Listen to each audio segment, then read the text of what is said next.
Hello everyone, स्वागत है बेटा आप सबका हमारे इस नए लेक्चर में कोऑर्डिनेट ज्योमेट्री के। और बेटा थ्योरेटिकली हमने बहुत सारे पोर्शन देख लिए हैं पॉइंट चैप्टर के। लास्ट लेक्चर में हमने लोकस और उस पर बेस्ड बहुत सारे सवाल देखे थे। और आज बेटा हमारा थ्योरेटिकली लास्ट टॉपिक होगा which is transformation of axis. कई सारे इंस्टीट्यूट्स में ये टॉपिक नहीं पढ़ाया जाता है। आपके इंस्टीट्यूट में आपको पढ़ाया गया है या नहीं पढ़ाया गया, आप मुझे जरूर कमेंट्स में बताइएगा कि ट्रांसफॉर्मेशन ऑफ एक्सिस आपको करना आता है या नहीं आता।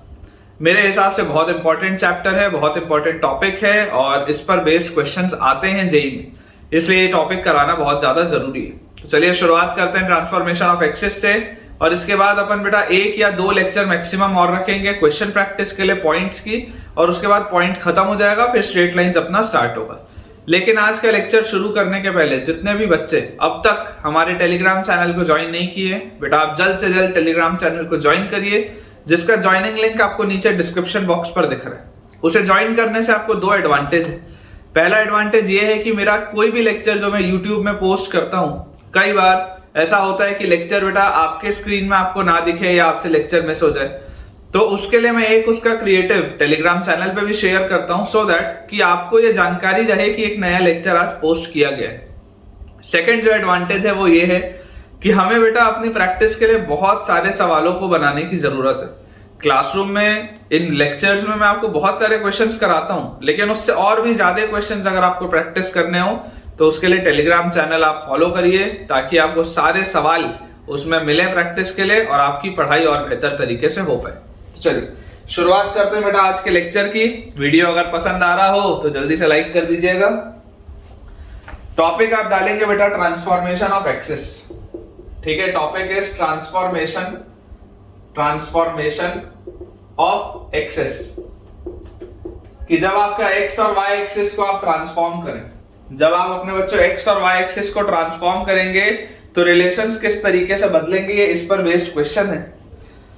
जो फर्स्ट अपने पास इसमें पार्ट आता है ट्रांसफॉर्मेशन ऑफ एक्सिस में बच्चों, जो पहला पार्ट आता है that is to alter the origin, to alter the origin. First अपने पास पार्ट आता है to alter the origin of the coordinates, to alter the origin of the coordinates, to alter the origin of the coordinates without altering the direction of axis, without altering the direction of axis, without altering the direction of axis। ये अपने पास बेटा इसका पहला part है। देखिए करना क्या है, मैं आपको एक बात समझा देता हूं। इमेजिन करिए इसमें देखिए किस तरीके के सवाल बनते हैं। इमेजिन करिए बेटा आपका ये y एक्सिस है और ये आपका x एक्सिस है, ठीक है। This is your y axis and this is your x axis. और इसमें बच्चों यहां पर आपके पास कोई भी एक पॉइंट दिया हुआ है, लेट अस से x, y, इसमें मौजूद कोई भी एक पॉइंट है। तो क्लियरली आपको ये बात तो पता है कि ये ओरिजिन से आप मेजरमेंट करते हो। ओरिजिन अगर आपके पास ये 0,0 है तो आप ये x, y कहां से कैलकुलेट करते हो? ओरिजिन से, कि भाई ओरिजिन से ये y एक्सिस से जितना दूर होगा वो x कोऑर्डिनेट होगा, ओरिजिन से ये x एक्सिस से जितना दूर होगा वो आपका क्या होगा? y कोऑर्डिनेट होगा। ऐसे निकालते हैं। मैं आपको बेटा ये बोलता हूं कि अगर मैं नया एक कोऑर्डिनेट सिस्टम आपके लिए लेके आऊं, अगर बेटा मैं आपके लिए एक नया कोऑर्डिनेट सिस्टम लेके आऊं जिसमें मैं आपको बोलूं कि मैं ओरिजिन यहां के बदले अब यहां पर शिफ्ट कर लिया किसी a, b पे। मैं आपको बोल रहा हूं कि जो पहले ओरिजिन यहां पर था अब ओरिजिन यहां पर है। तो इसके रिस्पेक्ट में मान लेते हैं ये आपका नया एक्सिस y डैश है, ये आपका नया वाला एक्सिस x डैश है। मैं आपको ये बोल रहा हूं नया वाला आपके पास x डैश है, ये न्यू है, ठीक है, दिस इज न्यू। ये y डैश जो है ये नया है, x जो है वो ओल्ड है, यहां पर y जो है वो ओल्ड है, ये आपको दिया हुआ है। और नया ओरिजिन, अब origin has been shifted to a, b। Origin जो था आपके पास, ओरिजिन को बच्चों आपने 0,0 से, ओरिजिन को हमने 0,0 से शिफ्ट कर दिया है a, b पर, ठीक है क्या? ओरिजिन को हमने बच्चों 0,0 से शिफ्ट कर दिया है a, b पर। तो आपसे अगर पूछा जाए कि यार ये वाला जो वर्टेक्स a था, ये वर्टेक्स a के जो कोऑर्डिनेट्स थे x, y, तो अगर क्वेश्चन आ जाए what will be the new coordinates, what will be the new coordinates what will be the new coordinates of A. ये जो वर्टेक्स ए के पुराने कोऑर्डिनेट्स x, y थे, तो इसके नए कोऑर्डिनेट्स क्या होंगे। तो इसका बेटा जो रिजल्ट होता है, मैं आपको सबसे पहले रिजल्ट लिखाता हूं, फिर डिराइव करूंगा कि रिजल्ट आया कहां से। आपको ये बात पता होनी चाहिए कि x is equal to x dash plus a होता है और y is equal to y dash plus b होता है। x is equal to x dash plus a होता है और y is equal to y dash plus b होता है। ये आपने को बेटा बात पता होनी चाहिए।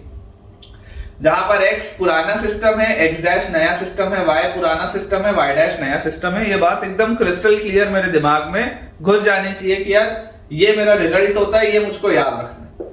ठीक है, अगर याद रहे तो बहुत अच्छी बात है बेटा, बहुत ही अच्छी बात है। और अगर इन केस मान लीजिए याद ना रहे, पहले तो मैं रिकमेंड करूंगा कि आप एक बेटा शॉर्ट नोट्स की कॉपी बनाओ। ठीक है, आप एक शॉर्ट नोट्स की या फॉर्मूला के लिए आप एक नोटबुक बनाइए। इसमें अगर किसी को मुझसे मदद चाहिए होगी तो आप कमेंट सेक्शन में पूछ सकते हैं डिटेल में कि आपको किस तरीके से बनानी चाहिए। अगर आप मुझे भी बोलोगे आपको चैप्टर वाइज वो प्रोवाइड करने के लिए, तो मैं आपको टेलीग्राम में बिल्कुल प्रोवाइड करूंगा, लेकिन उसके लिए आपको मुझे कमेंट से बताना पड़ेगा कि आपको मेरी वो मदद चाहिए या नहीं उस रूप में। फॉर्मूला नोटबुक में आप जितनी काम की चीजें उन्हें नोट करके रखिए और उसको आप इंटेंशनली रट्टा मत मारिए। कभी बेटा कोई भी चीज को जब हम रटने के लिए पढ़ते हैं ना तो याद नहीं होता वो। आप नॉर्मली उसको सिर्फ रीड करिए, दिन में 2 बार 3 बार 5 मिनट 10 मिनट जो भी आपको टाइम मिल रहा है, आप उसको रीड करते रहिए और आप एनालाइज अपने आप को करिए 1 महीने बाद। समझ आ रही है आपको बात? आपको देखो, आप 11th बेटा पढ़ रहे हो, आपको कल तो जेईई का पेपर देना नहीं है। आप 1 महीने बाद एनालाइज करो। आप 1 महीने तक सिर्फ रोज दिन में 1 या 2 या 3 बार, जितनी बार भी आपको पढ़ते बने, आप सिर्फ उसको रीड करो, कुछ और नहीं, सिर्फ रीड करो। आप बेटा 1 महीने बाद देखोगे कि आपके माइंड में वो सारी चीज प्रिंट हो चुकी होगी, क्योंकि हम जितनी बार उसको रीड करते हैं हमारी जो विजुअल मेमोरी होती है बेटा वो वर्क करती है और हमको सब कुछ याद हो जाता है, खुद ब खुद याद हो जाता है। समझ आ रही है बात? तो अगर इसमें आपको मेरी कोई भी मदद चाहिए तो आप मुझे कमेंट से बताइए कि अपन फॉर्मूला नोटबुक और किस तरीके से बना सकते हैं। तो ये अपने पास आ गया x की वैल्यू क्या, x डैश प्लस a, और y की वैल्यू अपने पास आ गई y डैश प्लस b। अब जैसे ही हमारे पास ये चीज आई कि x आ रहा है x dash plus a, y आ रहा है y डैश प्लस b, तो यार मैं आपको ये बोलता हूं बहुत सिंपल सी बात कि आप तो बेटा ये समझो कि ये जो डिस्टेंस है, ये जो डिस्टेंस है, ये डिस्टेंस क्या होगा, a होगा। इसमें तो कोई डाउट नहीं, क्योंकि ये इतना आगे मूव कर रहा है, इसका ये a है वर्टेक्स, है ना, इसका ये जो कोऑर्डिनेट है बेटा ये a है, तो ये डिस्टेंस a होगा। वैसे ही बेटा ये वाला जो डिस्टेंस होगा, ये वाला डिस्टेंस आपके पास b होगा। और उसके बाद मुझे एक चीज और ये भी समझ में आती है कि यार यहां से लेकर यहां तक बेटा ये जो पूरा डिस्टेंस है, ये पूरा डिस्टेंस कितना होगा, ये पूरा डिस्टेंस आपके पास x होगा। यहां से लेकर यहां तक ये पूरा x होगा। और अगर हम y की बात करें तो ऊपर से लेकर बेटा पूरा ये नीचे तक ये पूरी चीज y होगी। ये बात तो क्लियर। अब x डैश क्या होगा बेटा, ये x डैश होगा आपके पास। ये अगर आप नए कोऑर्डिनेट सिस्टम में जाओगे तो नए कोऑर्डिनेट सिस्टम में इसका नया कोऑर्डिनेट अगर आप x डैश बोल रहे हो तो this will be x dash. और नए कोऑर्डिनेट सिस्टम में बेटा, नए कोऑर्डिनेट सिस्टम में जो इसका y कोऑर्डिनेट होगा that will be y dash. ये आपके पास होगा। तो क्लियरली यहां से देखो मैं देख सकता हूं क्या कि x डैश जो आ रहा है या x जो आ रहा है, x ये पूरा का पूरा x किसके बराबर आ रहा है, x डैश प्लस a के बराबर आ रहा है, देख लो। और ये जो पूरा का पूरा y है वो y किसके बराबर आ रहा है, y डैश प्लस b के बराबर आ रहा है, वही मैंने लिखा हुआ।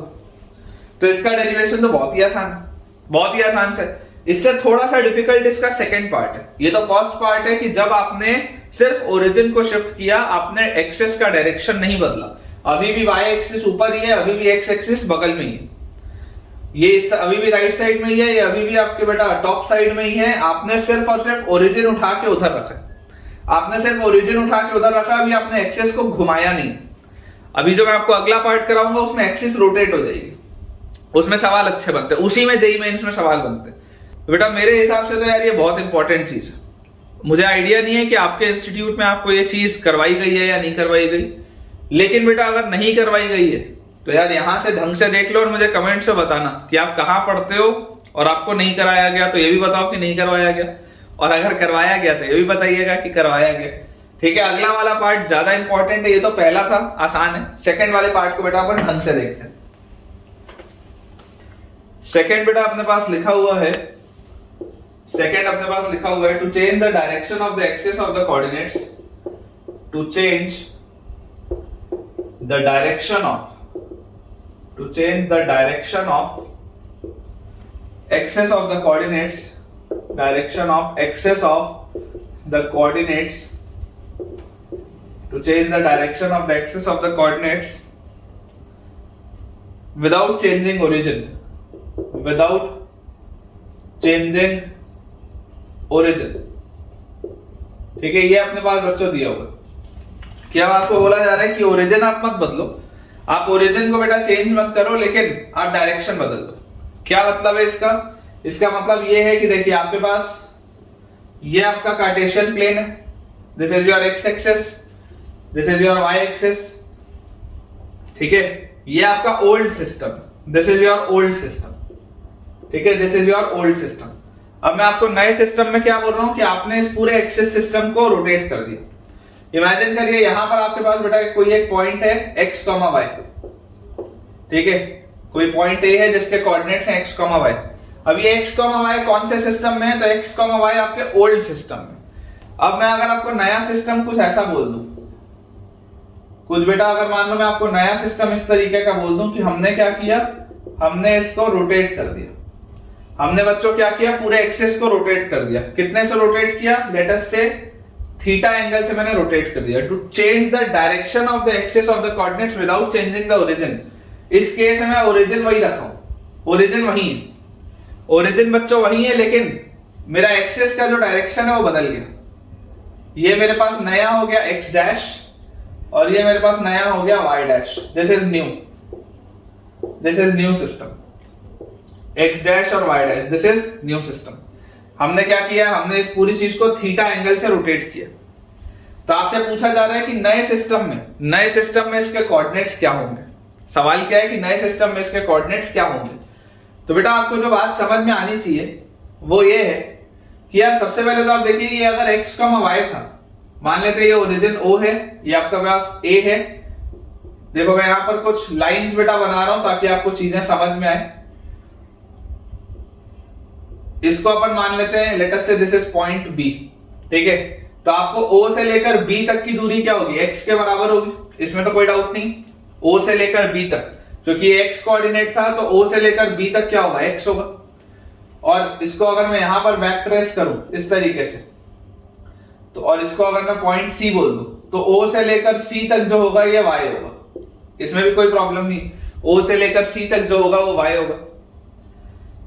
अब अगर मुझे बात करनी है नए सिस्टम में, तो नए सिस्टम में बेटा आप समझिए कि ये जो डिस्टेंस आएगा आपके पास, ये, क्योंकि आपका नया एक्स एक्सिस ये है ना, नया एक्स एक्सिस अगर ये है तो a की दूरी एक्स एक्सिस से जो होती है, perpendicular distance between the point and the x axis, ये क्या होता है, ये आपका y कोऑर्डिनेट होता है। सोच के देखो, अगर ये वाला नया एक्स एक्सिस है तो नए वाले एक्स एक्सिस का दूरी a से जो होगा वो उसके y कोऑर्डिनेट के बराबर होगा। तो ये आपका y डैश होगा, मान लेते हैं इसको पॉइंट D मान लेते हैं, ये आपका y डैश होगा, तो AD की वैल्यू y डैश आएगी। और उसी तरीके से नए वाले सिस्टम में बेटा, नए वाले सिस्टम में आपके इसकी जो दूरी आएगी यहां से y एक्सिस से, इसकी बच्चों जो दूरी आएगी y एक्सिस से, वो किसके बराबर होगा, नए x कोऑर्डिनेट के बराबर होगा।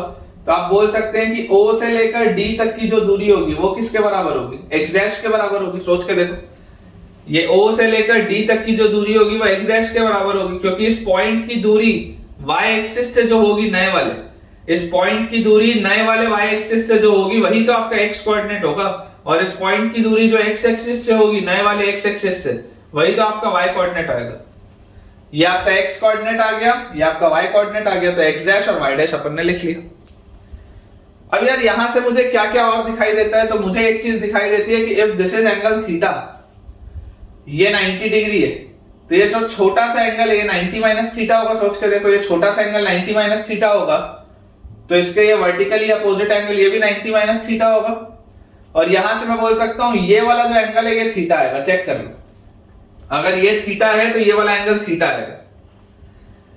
अब अगर मैं ये देखूं कि यार मुझे इसमें क्या क्या निकालना है, इसको आप और नीचे ऐसे ट्रेस कर दो और इसको बोल दो आप पॉइंट E, कोई दिक्कत की बात नहीं, ठीक है। और इसको भी अपन थोड़ा सा ऐसे पीछे एक हॉरिजॉन्टल लाइन बना लेते हैं D से, इस तरीके की, ठीक है। इस तरीके का बेटा अपन ने एक फिगर बना लिया। अब जैसे बच्चों अपन ने ये फिगर बनाया तो सबसे पहले मुझे इसमें देखो क्या चीज पता है, मुझे यहां पर अगर मैं x की बात करूं, तो आप x को क्या लिख सकते हैं, ये जो x है, तो यहां से आपको देखो ये दिखाई देता है कि O से लेकर D तक की बेटा जो वैल्यू है, O से लेकर D तक वो x डैश है, नया वाला आपका जो x कोऑर्डिनेट होगा x डैश। तो आपको एक चीज समझ में आती है कि x will be equal to OE minus BE, ऐसा बोल सकते हैं कि x की वैल्यू देखो किसके बराबर आएगी, ये जो x है x की वैल्यू आएगी OE माइनस BE। ये पूरे OE में से अगर मैं BE हटा दूंगा तो x आ जाएगा।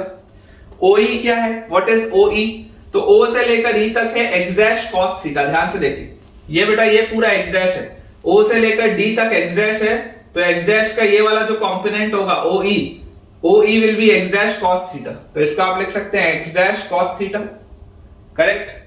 और अब अगर मैं बात करूं BE की, ये BE, तो BE इसके बराबर होगा, देखो ये आपके पास D था, इसको आप F मान लो, ठीक है, तो ये जो BE होगा वो DF के बराबर होगा, ये B जो होगा बेटा ये DF के बराबर होगा। तो अगर ये y डैश था A से लेकर D तक, अगर ये y डैश था तो ये y डैश cos थीटा होगा, और ये जो DF होगा ये y डैश sin थीटा होगा। ध्यान से देखिए ये आपके पास बेटा अगर y डैश है, ये एंगल थीटा है, तो ये जो AF होगा ये y डैश cos थीटा होगा, और ये DF जो होगा वो y डैश sin थीटा होगा।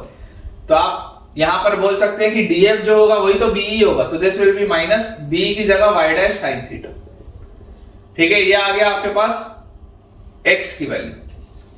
तो एक अपन ने ये रिलेशन लिख लिया कि पुराना x कोऑर्डिनेट जो होता है वो नए x coordinate into cos theta minus नए y coordinate into sin theta के बराबर होता है। रिलेशन मैं आपके लिए बस निकाल के दे रहा हूं, उसके बाद तो फिर अपना सॉल्व करना है, सवाल आएंगे तो आपको सीख जाओगे आप। वैसे ही अगर हम इस y डैश के लिए बात करें, y के रिस्पेक्ट में, तो यार आप y को क्या बोल सकते हो, what can you say about y, क्या बेटा इस पूरे में y को ऐसा बोल सकता हूं क्या कि y is equal to BF plus AF। सोच के देखो, A से लेकर F तक प्लस B से लेकर F तक जो दूरी होगी BF प्लस AF, यही तो y होगा आपके पास, y will be equal to BF plus AF। तो यार यहां से आपके पास देखो y क्या आ रहा है, BF कितना आ रहा है, ये BF, ये जो BF होगा बेटा वो DE के बराबर होगा, ये BF और DE दोनों बराबर होंगे। तो देखो ये जो पूरी चीज थी ये x डैश थी, ये x डैश cos थीटा था OE, तो यार ये DE क्या x डैश sin थीटा होगा क्या, सोच के देखो, O से लेकर D तक x डैश है, ये x डैश cos थीटा है, तो ये क्या x डैश sin थीटा होगा। तो DE और BF दोनों सेम है, तो this will be x dash क्या आ जाएगा sin theta, x dash sin theta plus AF क्या होगा, ये y डैश है तो y डैश का component y dash cos theta, तो आप इसको रीअरेंज करके लिख सकते हो y is equal to y dash cos theta plus x dash sin theta, ठीक है। ये अपने पास आ गया रिजल्ट दूसरा। क्लियरली आप बच्चों ये चीज देख सकते हैं कि मैंने पुराने x और पुराने y को नए x और नए y से कोरिलेट कर दिया है, अगर मुझे एंगल थीटा पता हो तो। मुझे ये दो रिजल्ट्स याद होने चाहिए, ठीक है। मुझे बच्चों ये वाले दो जो रिजल्ट्स मैंने आपको निकाल के दिए ये याद होने चाहिए। इसको याद करने का जो तरीका है मैं आपको वो भी बता दूं। आपके माइंड में ये चीज होनी चाहिए कि x वाले में भी x डैश y डैश आता है, y वाले में भी y डैश और x डैश आता है, दोनों में आता है। x है तो x डैश के साथ cos थीटा आएगा, y है तो y डैश के साथ cos थीटा आएगा। अगर x है तो x डैश के साथ cos थीटा आएगा, y है तो y डैश के साथ cos थीटा आएगा, और बचे हुए के साथ sin थीटा आएगा, sin थीटा आएगा। x वाले में नेगेटिव आएगा, y वाले में पॉजिटिव आएगा। दोबारा बोलते हैं, ध्यान से सुनेंगे, x वाले में भी और y वाले में भी x डैश भी आएगा, y डैश भी आएगा, x डैश भी आएगा, y डैश भी आएगा।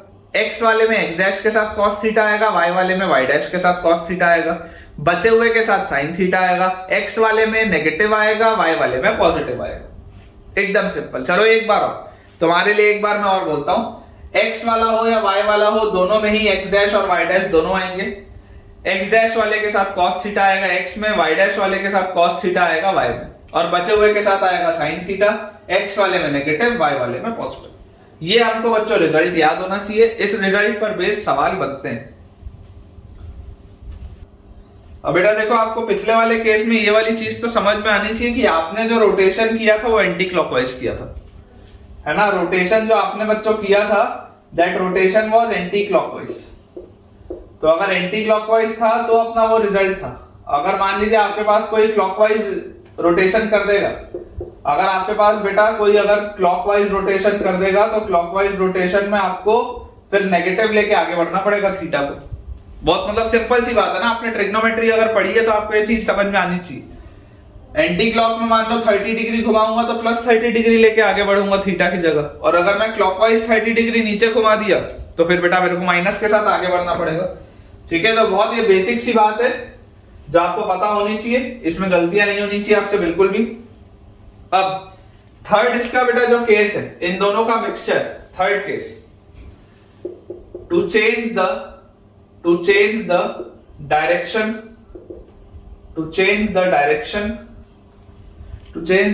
of the axis of coordinates,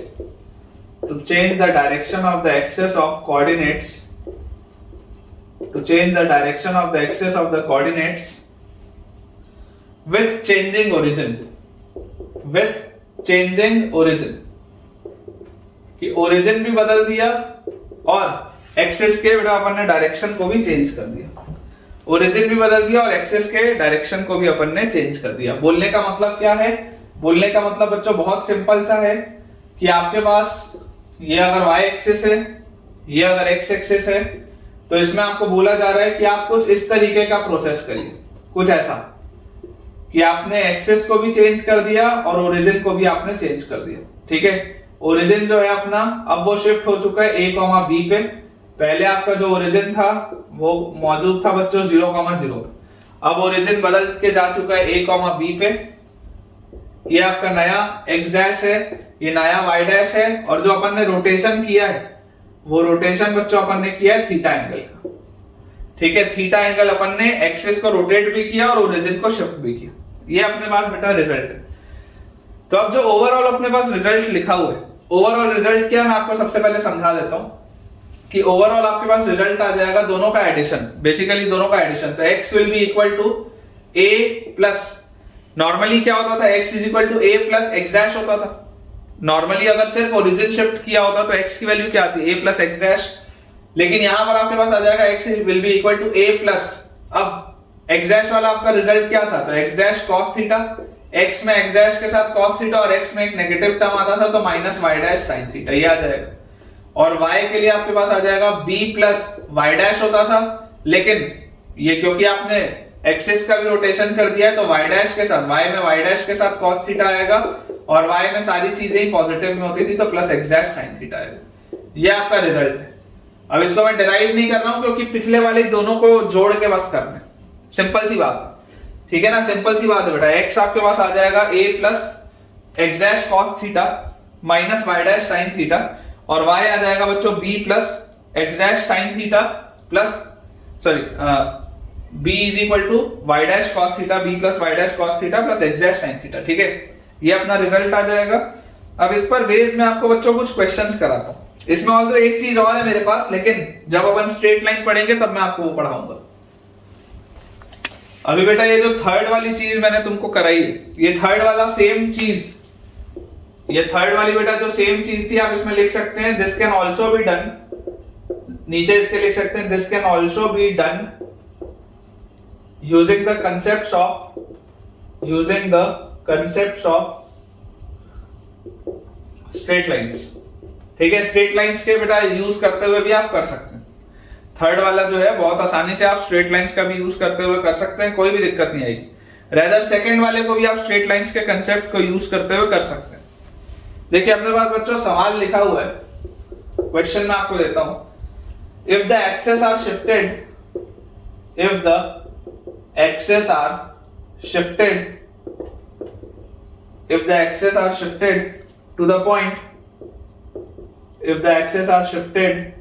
to the point 1, minus 2, if the axes are shifted to the point 1, minus 2 without rotation,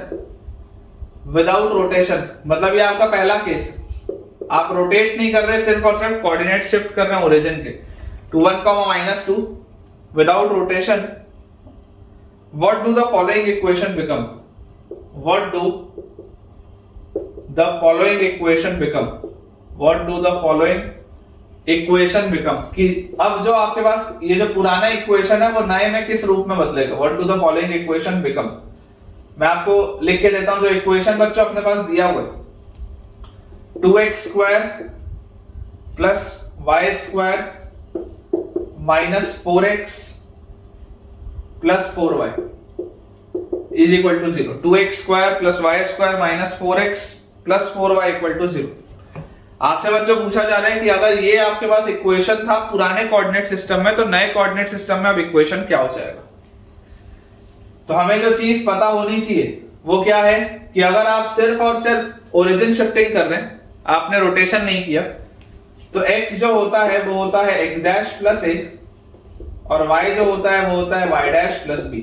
ये अपना रिजल्ट होता है। जहां पर ये वाले कोऑर्डिनेट्स होते हैं ओरिजिन के a, b, तो आप यहां से बोल सकते हैं x जो होगा वो रिप्लेस हो जाएगा x डैश प्लस 1 से और y जो होगा वो रिप्लेस हो जाएगा y डैश माइनस 2 से। ये बात क्लियर। x को आपको रिप्लेस करना पड़ेगा x डैश प्लस 1 से, y को आपको रिप्लेस करना पड़ेगा y डैश माइनस 2 से।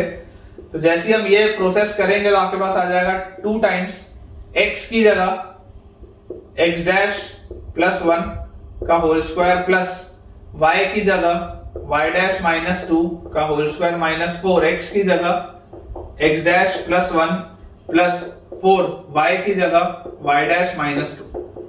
ये आपका नया इक्वेशन बनना चाहिए। This should be your new equation. और जैसे ही आपको बेटा ये नया इक्वेशन बन गया, चाहे तो आप इसको सिंप्लीफाई कर सकते हैं, ठीक है, चाहे तो बेटा आप इसको सिंप्लीफाई कर सकते हैं, चाहे तो आप इसको इतने में भी छोड़ सकते हैं, कोई दिक्कत की बात इसमें नहीं है, ठीक है। अगर अपन इसको सिंप्लीफाई कर लें, चलो कर लेते हैं, आसान सा आंसर आएगा। तो this will be twice of x dash का square plus 2x dash plus 1 plus y dash का square minus 4y dash plus 4 minus 4x dash minus 4 plus 4y dash minus 8 equal to 0। ये अपने पास आ रहा है। तो यार यहां से देखो 2 into 2 4x dash minus 4x dash cut गया, minus 4y dash plus 4y dash ये भी कैंसिल आउट हो गया। और उसके बाद हमारे पास आ रहा है बेटा यहां पर देखो ये प्लस 4 और ये माइनस 4 ये भी कट गया। और क्या चीज आ रही है, तो यार यहां से आपके पास आ जाएगा ट्वाइस ऑफ x डैश का स्क्वायर प्लस 2 और प्लस y डैश का स्क्वायर, या भी प्लस 2 है और माइनस 8 है तो माइनस 6 उधर जाएगा तो प्लस 6। ये आएगा बेटा result. Twice of x dash का स्क्वायर प्लस y डैश का स्क्वायर इज इक्वल टू 6, ठीक है। This will be your relation. और पिछले आपको बेटा पिछला जो अपन ने लोकस पढ़ा था उससे आपको पता चल ही रहा है कि ये क्या है, ellipse. This is an ellipse, ठीक है। अगर आप 6 से डिवाइड कर देंगे तो this will be x dash का square by 3 plus y dash का square by 6 is equal to 1। Ellipse आ जाएगा आपके पास। चलिए ये हो गया बेटा अपना पहला आसान सा सवाल था। सेकंड देखते हैं। थोड़ा सा अपने को फॉर्मूला याद हो जाए इसलिए प्रैक्टिस करना जरूरी है। सेकंड आपके पास इसमें बच्चों लिखा हुआ है y square minus 4x y square minus 4x plus 4y y square minus 4x plus 4y plus 8 equal to 0। ये इक्वेशन किस में बदलेगा, तो आपको देखो ये चीज पता ही है कि अगर आपने ओरिजिन इसमें शिफ्ट किया तो x रिप्लेस हो जाएगा x डैश प्लस 1 से, y आपका रिप्लेस हो जाएगा y डैश माइनस 2 से। क्लियर। x रिप्लेस हो जाएगा x डैश प्लस a से, y रिप्लेस हो जाएगा y डैश प्लस b से, b की वैल्यू माइनस 2 है इसलिए माइनस 2 आ गया।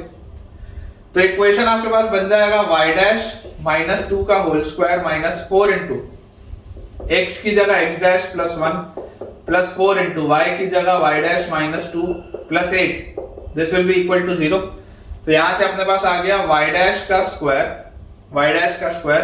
Minus 4y dash plus 4 minus 4x dash minus 4 plus 4y dash minus 8 plus 8 equal to 0। ये आएगा आपके पास, देख लीजिए।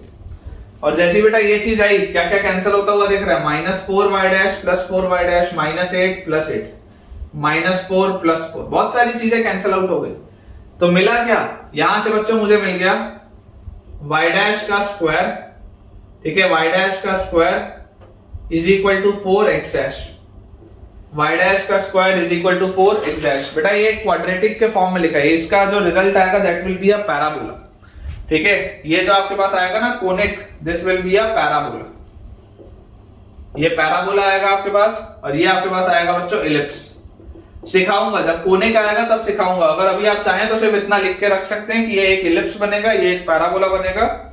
जब अपन बेटा उस स्टेज में पहुंचेंगे तो मैं आपको सारी की सारी चीजें सिखाऊंगा। नेक्स्ट बच्चों अपने पास सवाल लिखा है, क्वेश्चन लिखा हुआ है, keeping the origin constant, keeping the origin, ऐसा करो, कीपिंग द ओरिजिन फिक्स्ड, ऐसा लिख लो, keeping the origin fixed, axes are rotated at an angle, axes are rotated at an angle, axes are rotated at an angle 30 degree. Keeping the origin fixed, axes are rotated at an angle 30 degree in negative direction. In negative direction. आपने इनको negative direction में rotate किया, मतलब कि clockwise आपने rotate किया, ठीक है। Then the new coordinates of 2, 1. Then find the new coordinates of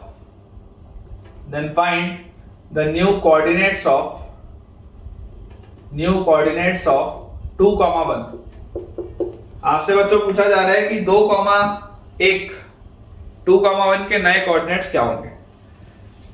तो यार ये आपको बात समझ में आनी चाहिए कि यार ये तो सेकंड वाला मेरा केस है जिसमें कि ओरिजिन फिक्स होता है और रोटेशन होता है। तो अगर रोटेशन होता है तो यहां पर आप थीटा को क्या लेंगे, theta will B -30 degree, theta will B -30 degree, क्योंकि आपने नेगेटिव डायरेक्शन में रोटेट किया, क्लॉकवाइज आपने रोटेट किया, तो थीटा को आप -30 डिग्री लेंगे। और रिजल्ट क्या होता है, रिजल्ट याद करिए, x, अगर x है तो x डैश के साथ cos थीटा आएगा, और दूसरा वाला माइनस में आएगा तो -y डैश sin थीटा आएगा, और अगर y है तो y डैश के साथ cos थीटा आएगा, और इसमें दोनों प्लस होते हैं तो प्लस x डैश के साथ sin थीटा आएगा। ये सिंपल सा इसका रिजल्ट है, याद होना चाहिए। और जैसे बेटा आपको ये रिजल्ट मिल गया तो ये तीन चीजें मिलते ही अब आप इस सवाल को सॉल्व कर सकते हैं कि यार आपको पूछा जा रहा है find the new coordinates of 2, 1, मतलब 2, 1 पुराना कोऑर्डिनेट है, पुराना कोऑर्डिनेट है मतलब ये x और y की वैल्यू है, ये x है आपके पास और ये y है, और x डैश y डैश क्या होता है, x डैश y डैश बच्चों नया कोऑर्डिनेट होता है, ठीक है। तो आप यहां से बोल सकते हैं 2 is equal to x dash cos theta minus y dash sin theta, सबसे पहली बात, और 1 is equal to y dash, अच्छा थीटा भी अपन बेटा सब्स्टिट्यूट कर देते हैं, कोई दिक्कत नहीं है, थीटा को भी अपन सब्स्टिट्यूट कर देते हैं। तो 2 is equal to x dash into cos of -30 तो cos 30 ही होता है, ठीक है, और minus y dash into sin of -30, sin of -30 करेंगे तो इसको sin 30 लिख के प्लस लिख देते हैं, चल जाएगा। तो यहां से अपने पास आ जाएगा 2 will be equal to cos 30 is √3/2, तो x dash into √3/2 plus y dash by 2, ये अपने पास आ जाएगा, प्लस y डैश बाय 2, और यहां से आप लिख सकते हैं 4 is equal to √3x dash plus y dash, ये एक रिलेशन आपके पास आ गया, 4 is equal to √3x dash plus y dash. With similar logic अगर मैं y की जगह डालूं तो y की जगह 1 will be equal to y dash into cos of -30 is cos 30 plus x dash sin of -30 को अगर मैं sin 30 लिख दूं तो बाहर एक माइनस साइन मुझको लगाना पड़ेगा। तो यार यहां से अपने पास आ गया 1 is equal to cos 30 is √3/2, तो y dash √3/2 minus x dash by 2, तो यार यहां से आ गया 2 is equal to y dash √3 minus x dash, ये आ गया second relation, 2 is equal to y dash √3 minus x dash. तो यार यहां से अगर मैं x डैश की वैल्यू निकाल लूं तो यहां से x डैश की वैल्यू क्या आएगी, √3y डैश माइनस 2, यहां से अपने पास x डैश की वैल्यू क्या आ जाएगी, x dash will be √3y dash minus 2, इसको उठा के यहां पर डाल देते हैं, सब्स्टिट्यूशन से सॉल्व कर लेते हैं, तो आपके पास आ जाएगा 4 is equal to √3 into x dash की जगह √3y dash minus 2, √3 y dash minus 2 और प्लस y डैश, ये अपने पास लिखा हुआ है। तो यहां से अपने पास आ गया 4 is equal to 3y dash minus 2 √3 plus y dash. तो आपके पास आ गया 4 plus 2 √3, 4 plus 2 √3 is equal to 4y dash. 4 plus 2 √3 is equal to 4y dash. ठीक है, 4 प्लस 2 √3 अगर 4y डैश आ गया तो पूरे में से आप सिंपली बेटा ऐसा इसको बोल सकते हो कि y डैश क्या आ जाएगा, y dash will be 2 plus √3 by 2। ये आएगा आपके पास y डैश 2 प्लस √3 बाई 2, 2 का फैक्टर मैंने कट कर दिया। और y डैश अगर मैं यहां डाल दूं तो x dash will be √3 into y dash, मतलब 2 प्लस √3 बाई 2 और माइनस 2। तो दिस विल बिकम, अगर हम एलसीएम ले लें तो अपने पास आ जाएगा 2 √3 प्लस 3, 2 √3 प्लस 3 और माइनस 4 अपॉन 2। तो ये अपने पास आ रहा है बच्चों 2 √3 minus 1 by 2। This is your x dash. नया अपने पास x डैश आ गया, नया अपने पास y डैश भी आ गया। तो जो पूछा जा रहा है कि negative direction then find the new coordinates of 2, 1, तो 2, 1 के बच्चों जो नए कोऑर्डिनेट्स आएंगे that will be 2 √3 minus 1 by 2। ठीक है, 2 √3 माइनस 1 बाई 2 बिल्कुल सही है। और उसके बाद जो बेटा नया y कोऑर्डिनेट आएगा, नया y coordinate will be 2 plus √3 by 2, 2 plus √3 by 2। ठीक है, ये अपने पास बच्चों आंसर आएगा। एंड आई होप कि अब आपको ये चीज समझ में आ गई हो कि किस तरीके से ऐसे सवालों को सॉल्व करना है। चलिए अगला बेटा अपने पास सवाल है इस टॉपिक का आखिरी सवाल, उसके बाद फिर प्रैक्टिस क्वेश्चन चालू करेंगे। क्वेश्चन लिखा हुआ है if the axis be turned through an angle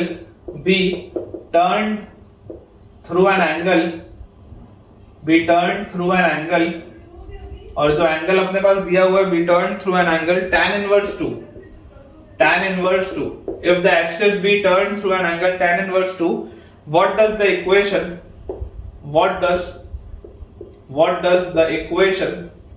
if the axis be turned through an angle tan inverse 2, what does the equation 4xy minus 3x square equal to a square become? ठीक है, ये अपने पास बेटा सवाल है, ये अपने पास क्वेश्चन दिया हुआ है कि ये इक्वेशन किस में कन्वर्ट हो जाएगा अगर आपने एक्सिस को टर्न कर दिया through an angle tan inverse 2। अब देखिए हम हमेशा बच्चों ये पढ़ते थे कि आप एक्सिस को रोटेट करते थे किसी एंगल थीटा से, है ना। आपने यहाँ पर ओरिजिन की तो कोई बात नहीं की है कि आपका ओरिजिन का भी मूवमेंट हुआ, ऐसा तो है नहीं, सिर्फ एक्सिस को रोटेट किया गया।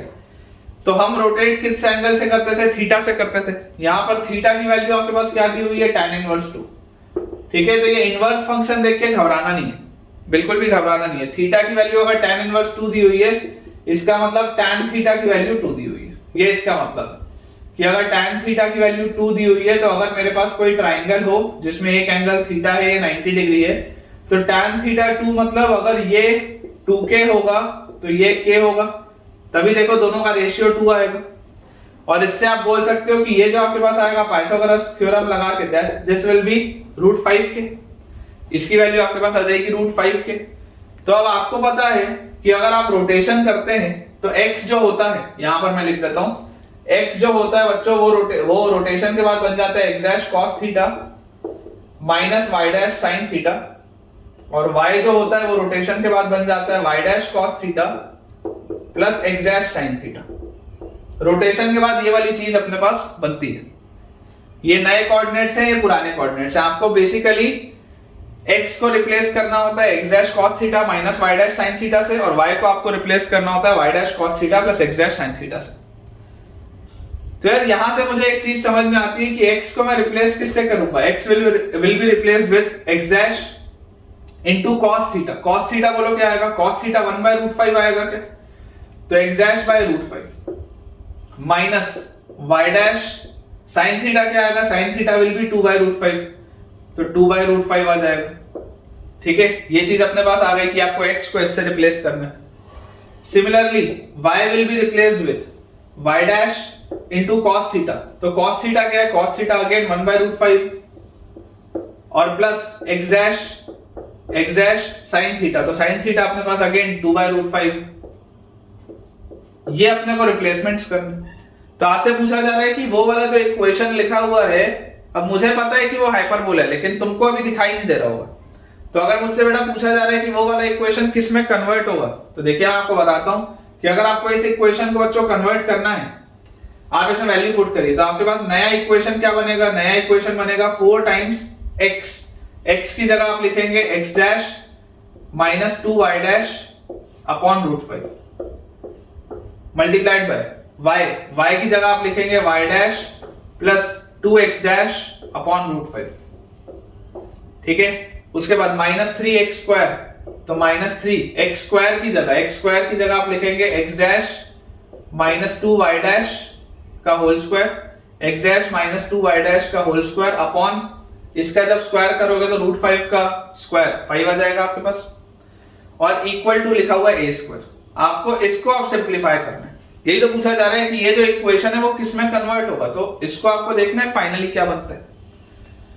तो यार मुझे एक चीज समझ में आती है कि यार इसके भी नीचे रूट 5 इंटू रूट 5 है, यहां भी 5 है, इस 5 को आप इस साइड ले आओ, कोई दिक्कत की बात नहीं। अगर हम इसको मल्टीप्लाई करेंगे तो 4 into x dash into y dash, तो this will be x dash y dash, फिर x dash into 2x dash मतलब 2 इंटू x डैश का स्क्वायर, फिर minus 2y dash into y dash, तो माइनस 2 इंटू y डैश का square, और minus 4 into x dash y dash, ये आ गया अपने पास।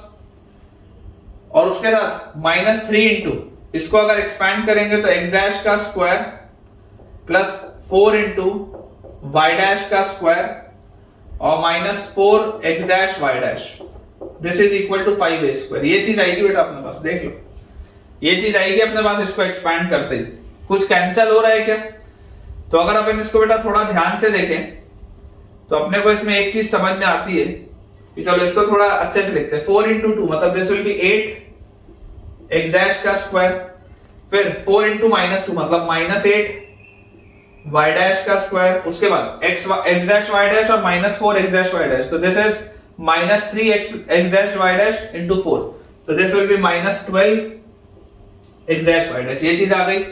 यहां पर अगर देखेंगे तो this is minus 3 into x dash का square minus 12 into y dash का square plus 12 into x dash y dash is equal to 5a square. ये लिखा है।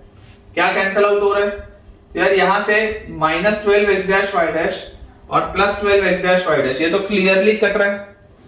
और उसके बाद मेरे पास आ क्या रहा है, 8 x डैश का स्क्वायर माइनस 3 x डैश का स्क्वायर, तो this will be 5 x dash का स्क्वायर माइनस 8 y डैश का स्क्वायर माइनस 8 y डैश का स्क्वायर और माइनस 12 y डैश का स्क्वायर, तो this is minus 20 into y dash का square and this is equal to 5a square. सब में देखो मुझे दिख रहा है 5 का फैक्टर कॉमन है, 5 का फैक्टर भी बेटा आप काट दो, 5 का फैक्टर भी काट दो, तो ये जो 20 था इसमें आप 4 बचेगा और ये वाला ही 5 का फैक्टर आपका कटेगा। ये आपके पास फाइनल आंसर आएगा बेटा, x डैश का स्क्वायर माइनस 4 y डैश का square equal to a square. x dash का स्क्वायर माइनस 4 y डैश का square will be equal to a square and this is a hyperbola. मैंने आपको बताया था हाइपरबोला कब होता है, जब बीच में माइनस आ जाता है, इलिप्स कब होता है, जब बीच में प्लस आ जाता है, और जब x स्क्वायर और y स्क्वायर दोनों के कोफिशिएंट सेम होते हैं तब सर्कल आ जाता है। ये सारी चीजें बच्चों कोनिक में आएंगी और बहुत सारे बेटा अपने को मजा भी आने वाला है। तो चलिए इसके साथ अपना बेटा ये वाला पोर्शन कंप्लीट हो गया। अब अपन कुछ मिसलेनियस क्वेश्चंस देखते हैं, फिर आज का लेक्चर एंड करेंगे। क्वेश्चन बच्चों अपने पास लिखा हुआ है ना, थ्योरेटिकली बेटा आपका पॉइंट वाला चैप्टर कंप्लीट हो चुका है। थ्योरी में अब पॉइंट में और कुछ नहीं बचा है। थ्योरेटिकली जो अपना नेक्स्ट पोर्शन होगा that will be straight lines. लेकिन आज का बचा हुआ लेक्चर और आने वाला 1 या 2 लेक्चर अपन सिर्फ क्वेश्चन प्रैक्टिस करेंगे, पॉइंट की बढ़िया बढ़िया मैं आपको सवाल कराऊंगा और फिर अपन स्ट्रेट लाइन स्टार्ट कर देंगे। सवाल अपने पास बच्चों दिया है, the condition that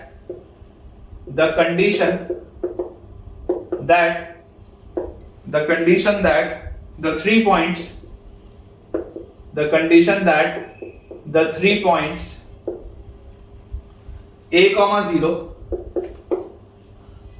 comma at1 square comma 2at1 at1 square comma 2at1 and at2 square comma 2at2 8t1 square comma 28t1 and 8t2 square comma 28t2 are collinear is dash।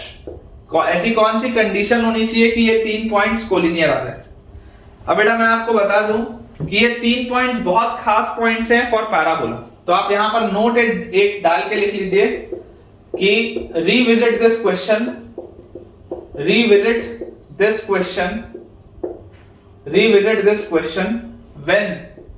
when parabola is completed। ठीक है, ये 3 बेटा जो points हैं ये बहुत ही बेटा मतलब बहुत ही खास पॉइंट्स हैं पैराबोला के। तो जब मैं आपको पैराबोला वाला चैप्टर कंप्लीट कराऊंगा तब आप इस सवाल को एक बार दोबारा देखिएगा, तो इसका आंसर आप डायरेक्टली भी लिख सकते हैं। ठीक है, चलिए देखते हैं। सबसे पहले तो अगर आपको कोलिनियरिटी बच्चों चेक करनी है तो कोलिनियरिटी चेक करने का तरीका क्या होता है कि इनसे बनने वाले ट्राइंगल का एरिया 0 होना चाहिए, मतलब आपको इनका डिटर्मिनेंट 0 करना पड़ेगा। तो डिटर्मिनेंट अगर बेटा आपको इसका 0 करना है तो दिस विल बी a0 1, फिर a(t1 square), उसके बाद 2a(t1 1) और लास्ट में a यहां पे आएगा बेटा t2 square, a(t2 square) 2a(t2 1)। इस पूरे की वैल्यू क्या होनी चाहिए? 0 होनी चाहिए। आपको क्लियरली एक चीज दिखाई दे रही है कि यार इस पूरे कॉलम में a कॉमन है, निकाल दो बाहर, RHS में ले जाओ, 0 कर दो। इस वाले पूरे कॉलम में ये 2a और ये 0 में से भी आप 2a का फैक्टर कॉमन ले सकते हो, 2a कॉमन है, निकाल दो बाहर, RHS में ले जाओ, 0 हो जाएगा। तो इफेक्टिवली आपके पास लिखा क्या हुआ है? ये लिखा हुआ है 1 0 1, फिर t1 स्क्वायर t1 1, फिर t2 स्क्वायर t2 1। इसको आपको बच्चों 0 करना है। अब मैं आपको ये बोलता हूं कि आप जबरदस्ती इसमें आप प्रॉपर्टी मत लगाओ। अब इसमें आप बच्चों जबरदस्ती प्रॉपर्टी मत लगाओ, ये डायरेक्टली निकल जाएगा। This will be 1 into t1 minus t2, 1 into t1 minus t2, फिर -0 into जो भी है लिखने की जरूरत नहीं है, और लास्ट में again +1 into t1 square t2 minus t2 square t1 this will be equal to 0। तो जैसे ही हमारे पास बच्चों ये चीज आई, यहां से देखो आपको मिल रहा है t1 minus t2, ठीक है, t1 minus t2, और इन दोनों में से देखो t1 t2 बाहर निकलेगा, तो प्लस t1 t2 अगर आपने बाहर निकाल लिया तो अंदर यहां पर बचेगा आपके पास t1 और यहां पर आपके पास बचेगा -t2, तो t1 minus t2 this is equal to 0। तो यार t1 minus t2 अगर मैं दोनों ब्रैकेट में से कॉमन निकाल लूं तो अंदर मेरे पास आ जाएगा 1 plus t1 t2 will be equal to 0। तो क्लियरली आप बेटा देख सकते हैं, यहां पर आप लिख लीजिए also t1 is not equal to t2। या पैराबोला जब पढ़ेंगे तब आपको पता चल जाएगा, ठीक है ना। जब आप पैराबोला पढ़ेंगे तब आपको पता चल जाएगा कि t1 और t2 दोनों अलग अलग है, क्योंकि ऑब्वियसली ना देखो, अगर आपने t1 और t2 को सेम कर दिया, अगर आपने बेटा t1 और t2 को सेम कर दिया तो यार ये दोनों कोऑर्डिनेट्स तो सेम हो जाएंगे, और अगर ये दोनों कोऑर्डिनेट सेम हो गए तो ऑटोमेटिकली 2 पॉइंट्स तो हमेशा ही कोलिनियर होते हैं ना। 2 पॉइंट से पास होने वाली तो हमेशा ही कोई ना कोई लाइन होती है। एक लाइन तो आप बनाते ही हो जो 2 पॉइंट से पास हो रही हो। 3 पॉइंट से पास होने के लिए कोलिनियरिटी चेक होता है, 2 पॉइंट से तो हमेशा ही लाइन पास होगी। तो अगर t1 और t2 बराबर हो गए तब तो बचा ही क्या सवाल में, फिर तो ये दोनों पॉइंट ही सेम हो गए, तो बेकार हो गया सवाल। तो t1 minus t2 0 तो हो नहीं सकता, इसलिए आप ये वाले फैक्टर को कट कर सकते हैं। अब आपके पास यहां से आ जाएगा बच्चों t1 t2 is equal to -1। ये एक इंपॉर्टेंट रिजल्ट है जब मैं आपको पैराबोला वाला चैप्टर पढ़ाऊंगा, और अगर आप मुझसे वो पढ़ेंगे तो मैं वहां पर भी इसको स्टार लगवा के आपको बेटा नोट कराऊंगा कि आपको ये चीज याद होनी चाहिए, ठीक है। अपने पास t1 t2 की वैल्यू आ जाएगी -1। जब पैराबोला चैप्टर कंप्लीट होगा तब एक बार आपको इस सवाल को दोबारा देखना है। नेक्स्ट अपने पास बच्चों सवाल दिया हुआ है, if the segment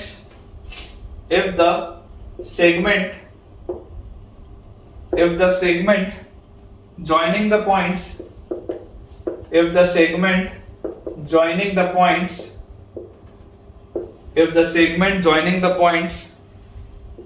a comma b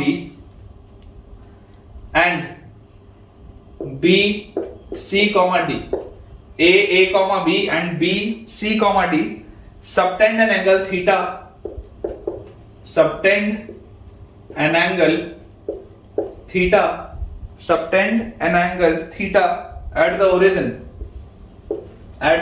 subtend an angle theta at the origin, ठीक है, at the origin, prove that क्या हमको प्रूव करना है बेटा, prove that cos theta is equal to AC plus BD upon root over A square plus B square multiplied by C square plus D square।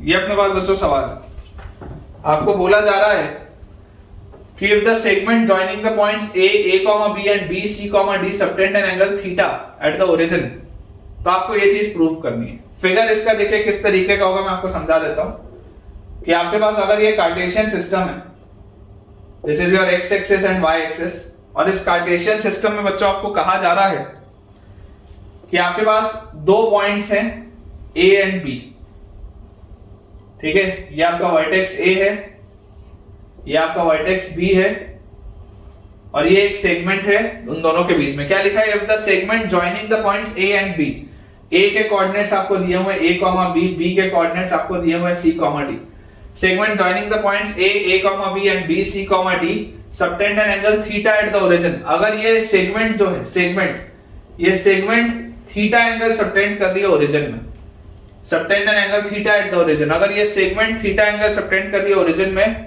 तो आपको ये चीज prove करनी है, ठीक है, कि आपको बच्चों ये चीज प्रूव करनी। तो यार मैं आपको बोलता हूं कि आप इसको ऐसा समझो कि अगर ये ओरिजिन O है तो OA का वैल्यू क्या होगा, व्हाट विल बी OA, तो आपको डिस्टेंस फार्मूला से पता है OA will be root over A square plus B square, A minus 0 का whole square plus B minus 0 का होल स्क्वायर। OB क्या होगा, तो OB will be root over C minus 0 का whole square plus D minus 0 का whole square, तो C square plus D square आएगा। और AB क्या होगा, AB डिस्टेंस फार्मूला के हिसाब से AB will be root over A minus C का whole square plus B minus D का होल स्क्वायर, यही आएगा अपने पास OA, OB एंड AB। आपको बेटा कोसाइन लॉ पता है, कोसाइन लॉ, मैंने आपको सॉल्यूशंस ऑफ ट्रायंगल में कोसाइन लॉ पढ़ाया है। कोसाइन लॉ क्या बोलता है, कोसाइन लॉ बोलता है कि cos थीटा, इस ट्रायंगल के अंदर cos theta will be equal to OB square plus OA square minus AB square upon 2 OB OA, ये होगा अपने पास, देख लो याद करो, cos A क्या होता था, cos A होता था B square plus C square minus A square by 2BC, cos A होता था B square plus C square minus A square by 2BC, तो वही अपन ने लिखा है। तो यार यहां से अपने पास cos थीटा क्या आ जाएगा, cos theta will be equal to, यहां से देखिए OB स्क्वायर मतलब C square plus D square, OB square is C square plus D square plus OA square will be plus A square plus B square minus AB square will be minus A minus C का whole square minus B minus D का whole square, यही आएगा आपके पास, और divided by 2OB into OA, तो 2 into OB into OA मतलब root over A square plus B square into root over C square plus D square, ये चीज अपने पास आएगी। तो यार अगर इसको सॉल्व करें तो अपने पास लिखा हुआ है cos theta will be equal to, पहले लिखा हुआ है आपके पास A square plus B square plus C square plus D square, उसके बाद माइनस में A square plus C square minus 2AC, फिर माइनस में B square plus D square minus 2BD, ठीक है ना, B square plus D square minus 2BD, और denominator में क्या लिखा हुआ है, ट्वाइस ऑफ, रूट के अंदर तो आप मल्टीप्लाई कर सकते हैं, तो this is root over A square plus B square multiplied by C square plus D square, ये आ जाएगा अपने पास। तो यार A स्क्वायर से A स्क्वायर गया, B स्क्वायर से B स्क्वायर गया, C स्क्वायर से C स्क्वायर गया, D स्क्वायर से D स्क्वायर गया, ये तो कैंसिल आउट हो गया। तो मेरे पास आ गया यहां से माइनस ऑफ माइनस प्लस, तो 2AC plus minus of minus plus, तो plus 2BD upon twice of root over A square plus B square into C square plus D square, ये आ गया अपने पास बेटा cos थीटा का value.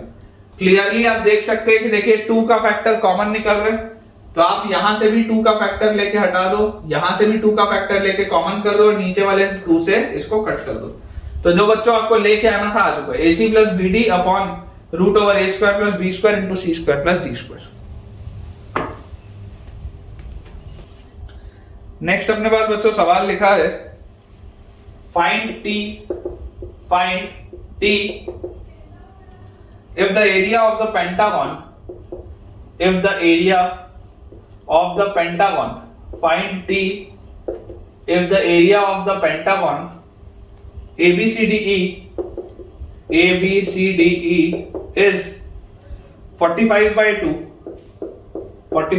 2 square units is 45 by 2 square units where vertex A आपके पास है 1,3, वर्टेक्स A है बच्चों 1,3, वर्टेक्स B हमारे पास दिया हुआ है -2,5, वर्टेक्स C हमारे पास दिया हुआ है -3,-1, वर्टेक्स D हमको दिया हुआ है 0,-2 एंड वर्टेक्स E हमारे पास दिया हुआ है 2,t। और क्वेश्चन में ये और लिखा है कि here the points are given in order, here the points are given in order.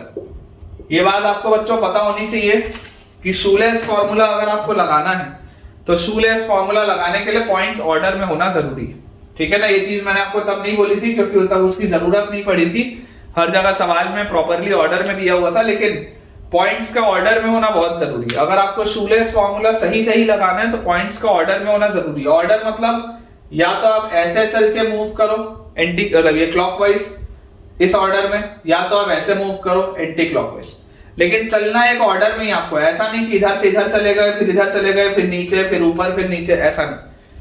या तो आप क्लॉकवाइज चल लो या तो आप एंटी क्लॉकवाइज चल लो, मॉड लगता है तो आंसर को फर्क नहीं पड़ेगा, ठीक है। जनरली ये देखा गया है कि एंटी क्लॉक में आंसर पॉजिटिव आता है, क्लॉक में आंसर नेगेटिव आता है, इसलिए मॉड अपन लगाते हैं। अदरवाइज आपको हमेशा ये इंश्योर करना है ना। यहां पर बेटा मैं लिख देता हूं, नोट डाल के आप लिखेंगे always ensure that in order to apply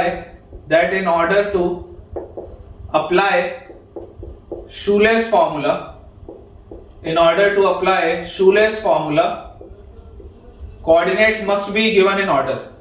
Coordinates must be given in order.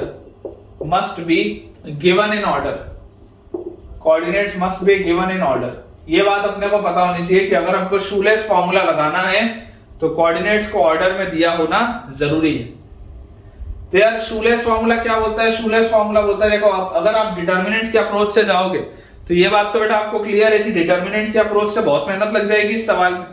लेकिन अगर मैं डायरेक्टली सोचूं शूलेस फॉर्मूला से, तो शूलेस फॉर्मूला बोलता है that area will be equal to half into modulus of determinant of, क्या आ जाएगा मेरे पास 1 3 x1 y1, फिर -2 5, उसके बाद -3 -1, उसके बाद 0 एंड -2, उसके बाद 2 एंड t, और लास्ट में दोबारा वही जहां से शुरुआत की थी, ये अपने पास आ जाएगा।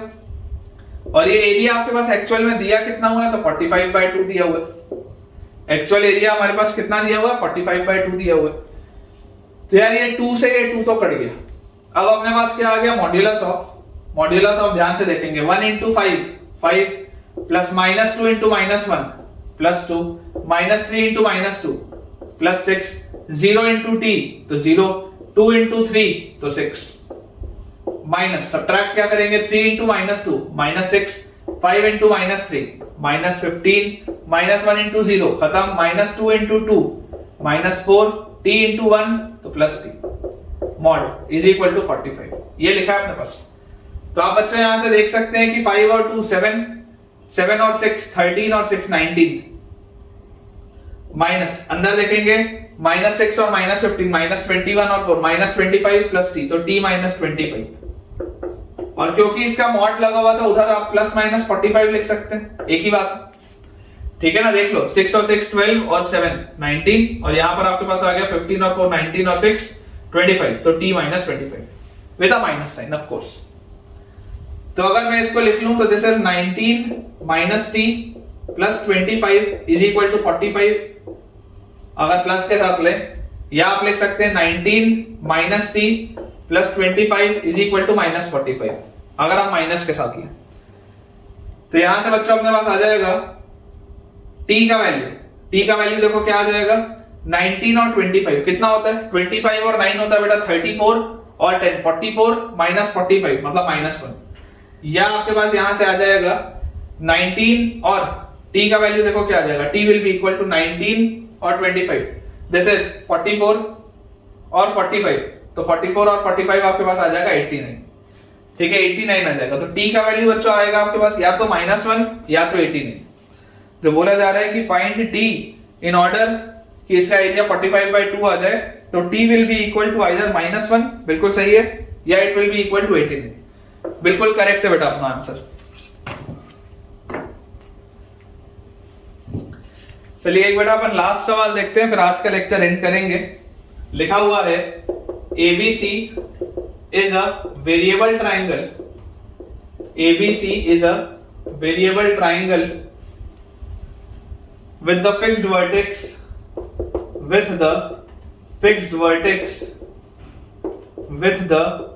vertex C, जिसके कोऑर्डिनेट्स आपको दिए हुए हैं 1, 2 and A and B and A, B having the coordinates and A, B having the coordinates, A, B के क्या कोऑर्डिनेट्स हैं, having the coordinates cos t, sin t, और अगला अपने पास B का दिया हुआ है sin t, minus cos t, sin t, minus cos t respectively where t is a parameter, respectively where t is a parameter. Find the locus of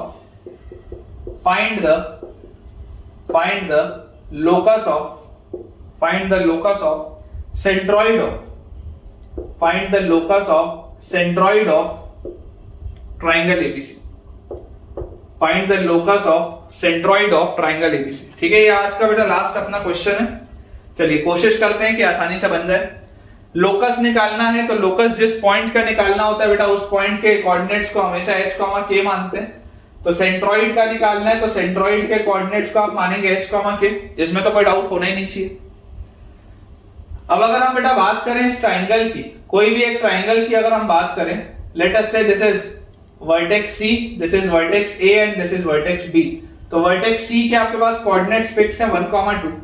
vertex A और B के बच्चों आपको कोऑर्डिनेट्स दिए हुए, this is cos t, sin t, और vertex B के coordinates दिए हुए sin t, minus cos t, ये हमको दिया हुआ है।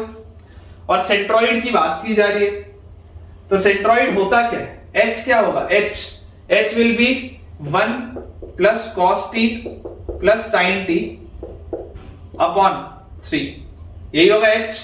और k क्या होगा, k will be equal to हमारे पास आ जाएगा 2 plus sin t minus cos t upon 3, यही आना चाहिए h और k का वैल्यू। तो अगर बेटा इसको मैं थोड़ा सा सिंप्लीफाई करूं तो मेरे पास आ जाता है 3h माइनस 1, 3h माइनस 1, इसकी वैल्यू आ जाती है cos t plus sin t। और अगर हम यहां से देखें तो 3k माइनस 2, 3k माइनस 2 की वैल्यू आ जाती है sin t minus cos t। ये अपने पास बेटा रिलेशन आता है 3h minus 1 is equal to cos t plus sin t and 3k minus 2 will be equal to sin t minus cos t। अगर मैं किसी तरीके से ये t का पैरामीटर हटा दूं तो इक्वेशन मिल जाएगा मेरे पास। तो मैं आपको यार ये बोलता हूं, आप ऐसा करो, इनको स्क्वायर करके ऐड कर दो। मुझे तो दिखाई दे रहा है, तुमको भी बेटा धीरे धीरे प्रैक्टिस के साथ दिखाई देने लगेगा। जैसे आप स्क्वायर करके ऐड करोगे, यहां पर आएगा cos square t plus sin square t plus 2 cos t sin t। यहाँ पर आएगा sine square T plus cos square T minus 2 sine T cos T. जैसे ऐड करोगे तो ऊपर वाला plus 2 sine T cos T और नीचे वाला minus 2 sine T cos T cut जाएगा। सोच के देखो, जैसे आप बच्चों इसको स्क्वायर करके ऐड करोगे, यहाँ पर आपके पास आएगा cos square plus sine square, वो तो 1 हो गया, और plus 2 cos t sine t, और नीचे आपके पास आएगा sine square plus cos square, वो भी 1 हो गया, और minus 2 sine T cos t. तो ऐड करते ही 1 और 1 ऐड होके 2 और plus 2 sine T cos T और minus 2 sine T cos T cut जाएगा। तो आपके पास आ गया यहां से 3h माइनस 1 का whole square plus 3k minus 2 का होल स्क्वायर, स्क्वायर किया ऐड किया। This will be equal to cos square t plus sin square t 1, sin square t plus cos square t 1, तो ये वाला 1 और 1 2 हो जाएगा, और 2 sin t cos t और minus 2 sin t cos t cut जाएगा। देख लो, चाहो तो करके देख लो, स्क्वायर करके ऐड करके, मैंने तो बोल के आपको समझा दिया, आप करके देख लीजिए। और जैसे बेटा आपके पास ये चीज आई तो फाइनली अगर आप चाहें तो इसको सिंप्लीफाई कर सकते हैं।